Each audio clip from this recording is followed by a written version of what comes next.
கோடி ஜென்மம் நான் எடுப்பேன் குரு உந்தன் அருள் இருந்தால் கோடி ஜென்மம் நான் எடுப்பேன் குரு உந்தன் அருள் இருந்தால் உனக்கென்றே உனக்காக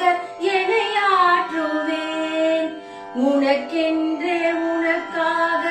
என்னை ஆற்றுவேன் நினைக்காத துன்பம் பல என்னை வந்து சேரும் போது நினைக்காத துன்பம் பல என்னை வந்து சேரும் போது நினைத்தாலே அபயம் தரும் கரம் கிடைக்குமா நினைத்தாலே அபயம் தரும் கரம் கிடைக்குமா விழி கிடைக்குமா அபய கரம் கிடைக்குமா விழி கிடைக்குமா அபய கரம் கிடைக்குமா குருநாதன் சரணத்தின் நிழல் கிடைக்குமா குருநாதன் சரணத்தின் நிழல்